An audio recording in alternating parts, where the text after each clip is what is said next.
The left is afraid. It is a sort of tangible fear that you can now observe across left-wing and progressive spaces. Their groups, their talking heads, even down to the individual progressives. The illusions that they held on to, they clung to, that they were in fact the majority, have all been shattered. As they also now realize that the actual majority that they themselves have predated upon for years and years have finally gotten sick and tired of their shit. As the Unite the Kingdom March, which is one of the big examples of this, comes at the end of a week that has rallied the right like nothing ever before seen. Beginning, of course, with the release of the footage of the murder of Iryna Zarutska, a brutal murder at the hands of a man who was released 14 times, followed by the political assassination of Charlie Kirk. And then the mobilization of the right is made even more visible in the Unite the Kingdom March.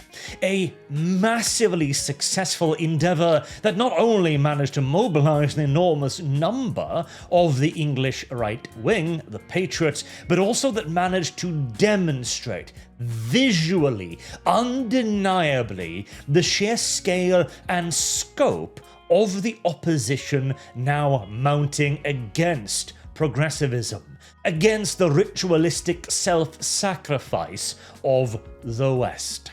So we're going to have a look at a couple of these things today, beginning with stand up to racism. This is one of those wonderful terms that the left has managed to invent for itself. Oh, you're anti-racist, right? Well, that means that you have to be one of us, and that means that you have to subscribe to a bunch of political points as well. Because, of course, the rallying point used for this group, well, it had temps from the Socialist Workers' Party there, right next to their own. Because what anti-racist means, when translated from left-wing parlance, is simply just socialist. They put out this fascinating statement. Today saw one of the biggest far-right marches in British history. This is an urgent wake-up call for all of us. Police figure, says Tommy Robinson, a fascist who founded the EDL, he's not a fascist, managed to get 100,000 people on his festival of hate. Actually, the assessment had been adjusted up now to 150,000 last time I saw, and it's probably going to go higher still. That is the biggest number of people he has been able to mobilize and goes beyond his usual base. Far-right thugs rioted in Whitehall, Elon Musk addressed the rally, and fascist groups such as White Vanguard and Patriot Alternative openly displayed their banners on the march. Nazi, Nazi, Nazi, Nazi. The usual left-wing rhetoric. As I want to point out as well, even after a political assassination in America that was caused largely by the consistent left-wing rhetoric of going Nazi, Nazi, Nazi, they have not learned. They have not spent a moment reflecting on it because they don't want to. They aren't willing to. All of their enemies are Nazis. And they know full well what they're calling for when they call them that. This is not some kind of subterfuge. It isn't a ploy. It isn't them being careless. They want you dead. We are proud of the 20,000 who marched with us against the far right on a demonstration that show the unity we need to beat the likes of Robertson, but we need far bigger numbers. We need hundreds of thousands. This is where the panic begins to set in. They mobilized 100,000. Elon Musk is on their side. We had 20,000 at most. That is all you had. You face far-right party in Reform UK, 30% in the polls. This climate is giving Robertson and the others the confidence to build a far-right street movement. The left has already done so. The anti-racism movement needs an urgent response. There is an anti-racist majority in Britain? No, there is not. We need campaigners, trade unionists, politicians, faith groups, and others to need to come together to build the kind of unity we need to stop the far-right on the streets and at the ballot box. They know now they don't have the numbers. And this is despite, by the way, having bussed in people from all across England for this counter-protest. These are all the places that they went to pick people up for the counter-protest.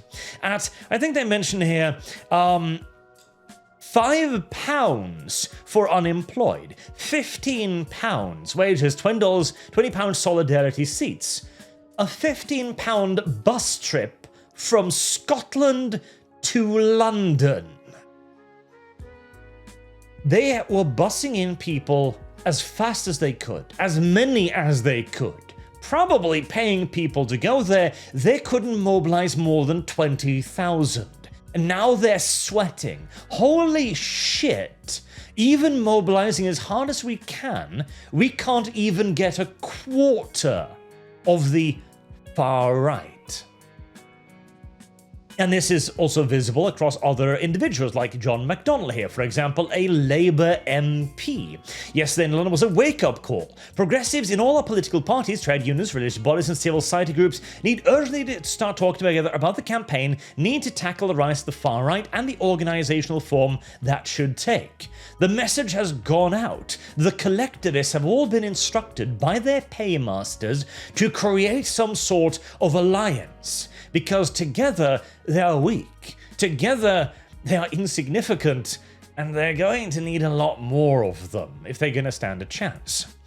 The far right won't succeed. They never have. Historically, the Nazis defeated, mostly defeated, National Front defeated. Yes, indeed, the socialists have been defeated quite often. What we need is for a Prime Minister to intervene. This inaction is utterly criminal. This is then the next step. Okay, we need to mobilize. What is the woke left's most preeminent weapon now that "you're a fascist" no longer works? It is to misuse the government, of course. And there are several more calls like this. The Tommy Robinson hate march must be stopped before someone is killed. And it's pretty rich coming from the party of organized political violence right there.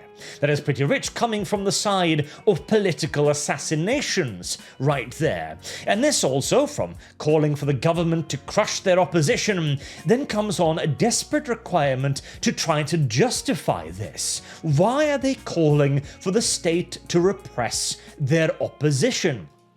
And they've been trying desperately to find a justification. Like this: just in the aftermath of Tommy Robinson's march yesterday, these hooligans don't even have respect for their own country.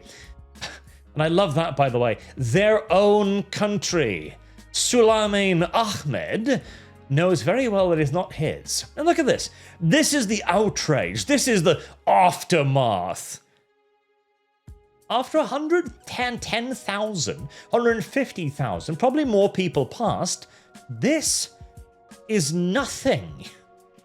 This is less than nothing. This is simply London in the morning. Look at this. This is the great justification, is it? Okay, well, let's see, maybe it was a disastrous march. Now, Tommy Robinson and everyone else called for peaceful protest repeatedly before it got going, and guess what? They were listened to. There were 25 arrests in total. Let us assume that all of them were from the Tommy Robinson protests. That is something like 0.02%, I think, arrested. Now, how does that compare to, I don't know, a left-wing protest, for example? Like the pro-Palestine protest from, I think, last year. No, from this year, actually. 900 people arrested. Yeah, I don't think you're going to find the justification here, honestly. Another one that came out was like a real own. This demonstrates how badly they're stretching. Oh look, these nationalists, they're buying Afghan food. Oh, they could never survive without diversity. Idiots. This proves the right wing's point. They aren't actually racist. They will happily engage with your multicultural idiocy here. Here you have one white man selling a food to another white dude. Here you have some actual immigrants selling the food, actually. That's nice. They aren't racists. quite obviously so. These are simply just people who stop to get food. And they don't care about your skin color. That isn't the problem. The problem is that their politicians are attempting to replace them with the people who happen to share that skin color. The British do not hate the foreigners. They hate what their government is using the foreigners for. Now, the one case of actual, critique against the march, or more correctly, the police, really, was a moment when the anti-protesters were completely and utterly surrounded by the Unite the Kingdom marchers, as the tiny number of counter-protesters, most of whom are hooded, by the way, have their faces covered up, as if they are looking for trouble. Meanwhile, none on the actual protester side are looking like that. They were surrounded by the United Kingdom protesters. How could this happen? Well, the police had actually set up a zone between the two. However, the Unite the Kingdom rally was so large it didn't fit into the assigned area. And so people got, worried. They're getting pushed by bunches coming from behind them. They're stuck in a crowd in front of them. And so obviously, fearing for being trampled, as that was a far greater risk here than anything else, they seek alternative paths to the meeting area. The mere overspill from the protest was so huge that it completely enveloped the Stand Up to Racism crowd. The tiny fringe minority were completely surrounded by the people who couldn't fit in to the Unite the Kingdom rally. This has indeed, very, very much so, been a wake-up call for the left. They are the minority. They always have been. That's why they can't make anything successful. It's why they haven't succeeded in entertainment. They can't make a game a success, even when it is catering specifically to them. They can't make movies a success, TV shows a success. They have never been able to stand upon their 2 feet because they represent a tiny percentage of the total population. That is all. The overwhelming majority of people, in fact, are the normies, who would prefer to not be involved in politics at all, but the last week has made that very, very difficult. And now I wish to point out as well that the left is beginning to organize more closely. They are simply just cornered rats huddling together. They've already started to bite. As I've already said, we are not living in an era where political assassination and political violence is becoming normal. We are living in an era where it already is normal. I don't think the left is going to back down from it. I don't think the left knows how to back down from it in any way that does not include the continued realization that they never held any actual power, that they were merely propped up by the ignorance of others, that they simply preyed upon the common man's ignorance of what, for example, anti-racism means in socialist lingo. They were simply preying on the superior morals of the general public. They were, and have always been, nothing more than leeches. That is the situation we are in. And I, for one, do indeed hope that this was, it will never convince the talking heads or the political leaders, will strike the average progressive quite close to home and make them realize, hold on, I'm not the majority here. I'm the weirdo. I'm the fringe. And maybe they will further then realize that they don't have to be.